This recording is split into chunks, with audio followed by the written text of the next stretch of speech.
Welcome to 247 Real Talk. I'm your host, Julian Perry. It's a pleasure to be here with you once again for another episode of the 247 Real Talk podcast. As I always check in with you, I hope you had a great week so far. We've been struggling here on the East Coast to get out of the winter. It's spring, but it still feels like it's winter most days. I'm hoping within the next couple of weeks we can start to get some warmth in our bodies, and start to enjoy the weather, get outdoors and do some activities before it be winter, before you know it again. So the quick update on my knee for this week is the replaced knee is coming along. Unfortunately, the knee that needs to be replaced has gotten even worse. So I was fitted with a prescribed brace that goes from the ankle to the upper thigh, right below the groin. Kind of gives me a lot of the support I need to bend my knee and just to stand straight and to walk. Even though there still is some pain, I don't feel like my knee is gonna buckle out under me. And the pain of the bone on bones, seems to be a little less because I was also given a cortisone shot in my knee. So I won't spend a lot more time on that. That's just the update for this week. Welcome to all my subscribers, new subscribers, existing subscribers, rejoining subscribers, prospective subscribers. If someone happens to share this podcast with you, I hope you really come aboard and join this conversation at a time when it's so much needed. So sit back, relax, and when I come back, I'm going to have a little chat with you about America Defrauded.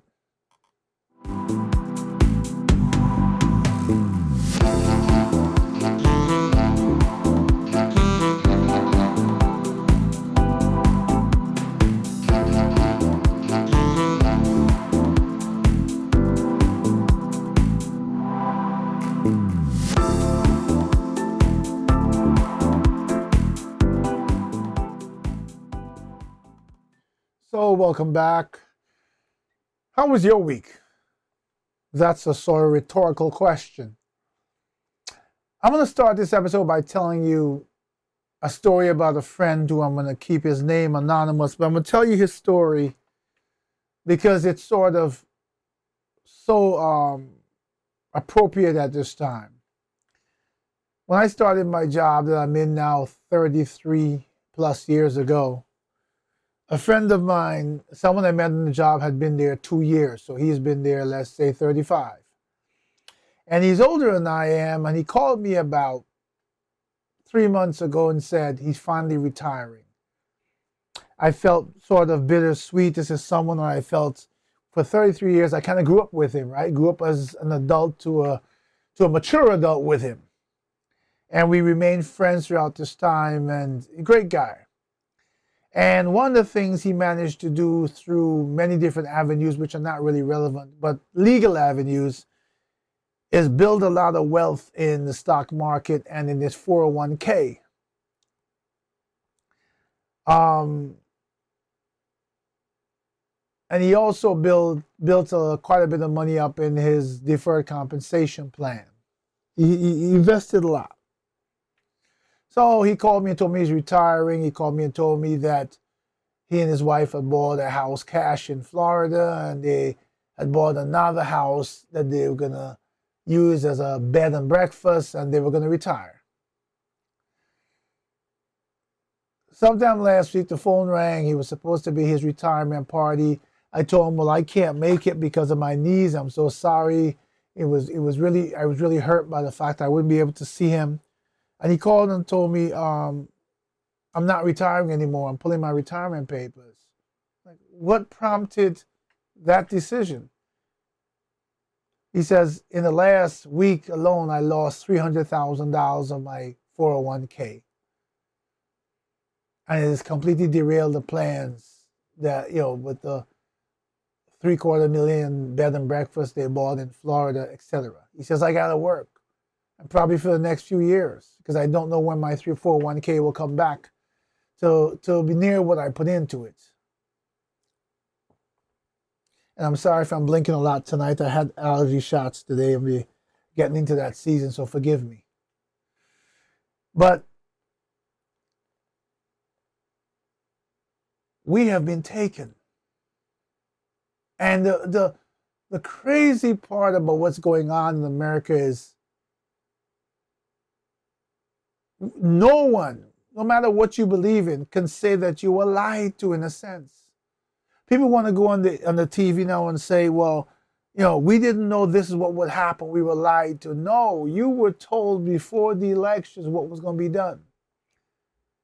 What was very startling to me was this massive set of tariffs that President Trump came out with. And what was very obvious to me, someone who has knowledge of a lot of countries around the world, is that he levied some high tariffs in some countries that barely have any exports to America and barely make any kind of great economic gain from America. It seemed odd. And when someone asked him, I think a reporter asked him about the tariffs, he says, well, we'll be okay. This is a good time to make a lot of money. It seemed like an odd statement. Most people heard it, but very few people listened to it. Lo and behold, the stock market has its worst days, probably even worse than COVID. And then the announcement comes out, oh, I'm going to pause it for 90 days so we can negotiate. And lo and behold, the markets shoot back up to record numbers. Now, during that dip, many profitable stocks lost a lot of money. The stock prices crashed. And if you think about it, people were so distracted about their 401ks, and then so elated that the decision was made to pause the tariffs and they got some value back, that this plot of misdirection has worked very well. So here we are. We've got different categories of people. People who are blinded by racism. People who are blinded by prejudice against gender, LGBTQI, race, gender. People who are so brainwashed that even though they watch their life savings washed away, they're hanging on now on the statement that we'll be better off in the future. I guess they never heard the statement, tomorrow is not promised. I guess they've never lost enough people in their lives to realize how true that statement is. But that's not what I'm getting at. I think it was Adam Schiff who raised one of the people who was prominent enough to raise the alarm. That what really happened here was market manipulation. And the statement that people could make a lot of money meant if you were a billionaire during that crash of the market, you probably bought billions or $1 billion worth of stock that would generally have cost you, I don't know, how many, several billion. And you bought that amount of stock when the value was next to nothing. And then the market rose again when the tariffs were paused. And the billionaires or the multi-billionaires became multi-billionaires and beyond. Rich people made a lot of money. And I am sorry, I'm one of those people who believes that this is not by happenstance. Because the poor, hardworking people who spend 30, 40 years investing in their deferred account and their 401k are the ones who are punishing. They couldn't afford to buy and sell when this all happened. They watched the stocks go down. They watched them come back up. They watched them come back up way less than they went down. They don't own the volume to have made money on the little raise they got. So they remain having lost hundreds of thousands of dollars and probably recovered just a few $1,000s in value, while billionaires made billions. Let me break it down for you. Let's use simple numbers. I bought stock. I have stock. I have 10 shares of stock that's worth $10 each, is $100. The market crashes. My $10 stock is now worth $1. Someone buys $1 million worth of the stock when it crashed at $1. The stock now went up when the market rebounded to $3. So I regained $30 out of my $100 I had. But the guy who was able to buy $1 million of stock just tripled his million into 3 million. You get it? This was not only market manipulation. From where I stand, it was fraudulent. Because you didn't protect the earnings, the investments, the retirement plans of most Americans. What you did was create that bigger socioeconomic disparity, that gap between the rich and everyone else. Everyone else has to go back to work. Everyone else has to struggle. Everyone else lost money. But millionaires and billionaires tripled and quadrupled whatever their money. How is this fair? How is this fair that one person keeps saying, today you make money, tomorrow you lose. Next day you make money, the next day you lose. I don't have enough money. Oh, I'm going to put tariffs of 500%. Oh, market drops. Oh, buy it up. Oh, now I changed my mind. It almost feels like there should be something in place that if a decision is made to levy tariffs, then it should have been a congressional decision because of the implications to the American people and the savings that they've worked and slaved for so many years. Your money is gone. And for you to get back to where you were, if you were 62 like my friend, he's lucky if he gets it back before he's 68 or 70. You work hard. Look, I'm not there at retirement age yet, and I'm tired. It's not easy getting up in the morning, even though I'm in a situation with my knees, which makes it even worse. It's not easy. People who get up and travel long distances on trains and subways and deal with the cold and the heat and the winters and the rain and the summer and the congestion and everything else, and labor back and forth, travel, especially in a place like New York. Many people travel an average of an hour to work, an hour home. And you've done that for 30 or 40 years, you're tired.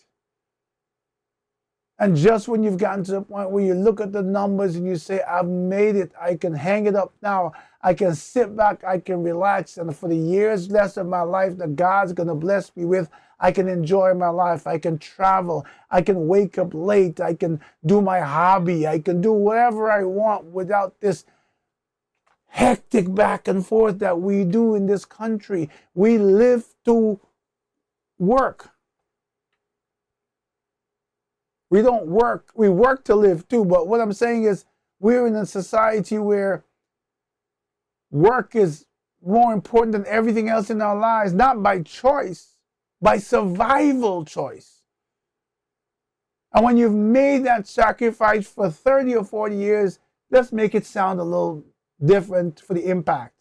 3 or 4 decades of your life, and you are days away from retirement. To have someone play with the economy and decide that this is what they want to do without thinking about you. Let's play devil's advocate for a moment. Let's say that I am completely wrong. Let's say the market was not manipulated. let's say that this was a genuine effort, and there's a lot of let's says there, right? And stick with me because I know half of you are going to hear this already and you saying, that's nonsense. Yes, I do think it's nonsense, but let's play devil's advocate. Let's say that this was a genuine effort by the administration. Where was the genuine thought for the people who will suffer, who will lose their shirts in their 401ks, who will have to change their retirement plans? Where was the thought about the average low-income person who's still been pushing money away in a 401k, hoping for something one day and work 30, 40 years to get it? The middle-income person or the upper middle income who may be invested in their dream home after working 30 or 40 years, and we're going to use their 401k to make sure that they could pay for it. All of these American dreams are lost, and yet we're talking about making America great again. For whom? I know what my listening base is. I can tell you that I have a variety of people in my listening base, but I honestly don't believe I have any millionaires. The only millionaires that are possibly in my listening base are social media personalities that I know, and they listen to me. And they make money off of social media, so they're millionaires. Other than that, it's average people who make up my audience as far as I can tell, from the conversations, from the communication with me. So it's all of us who are now put in a disadvantaged position, who now have to tack on a few more years to our professional careers, even though we're tired, even though our knees say I can't go anymore, or our hips, our hearts, our feet, our ankles, our head. We've grayed in the job. Even when the gray on our face and our body says you've done a good job, it's time to step down. Someone snatches that up to you and tells you it's going to be for your benefit sometime in the future. If you're going to make a decision to levy tariffs against all these countries in the world, why shouldn't that be a congressional decision? And here's the thing. Despite having this conversation with you, it's sort of blowing hot air. And I'm saying that about myself. Why? Because if we ever found out that anyone, anywhere in government, had a defined plan to manipulate the market illegally, well, there's immunity. There's presidential immunity. There's all sorts of things going on in government that'll make sure that these people get away with it scot-free. We have Elon Musk canceling contracts, government contracts for companies and putting his own companies in place. Does that sound normal? Is that okay? Just because your party's in power or because you've been brainwashed or because you believe what you be, whatever, is that okay? No matter what side you're on. If you are working in a job, I want you to think, personalize this for a moment. If you're working in a job, you've been working in a job, you've earned your right to be there. It is your living. You're making a good living, you manage to buy a home, you're on solid ground. And then someone hires me to be your boss. And I come in and fire you and put my son in your position. How would you feel? Or I come in and fire you and hire someone from a temp agency that I own, so that I now make money off of your employment. How would you feel? How would the person who fired feel to have their life devastated? How would everybody look upon that scenario that I destroyed someone's life for my financial gain? It is amazing that I saw a story today online. Well, I was a part of a group I was in. And the part of the products, it's a product, and it comes from China. And someone was asking innocently about ordering something. And someone jumped in and made the conversation political and told them, you better open a factory in America because next thing you know, tariffs are going to be raised 400% on you. Why don't you get people who can speak English and open the tariff? And he went off on the moderator. And I'm surprised the moderator allowed that comment through. Here's why. I've said this before and I say it again. For decades, major companies in America have used or have manufactured have had their products manufactured in China, Thailand, Hong Kong, and in Asia.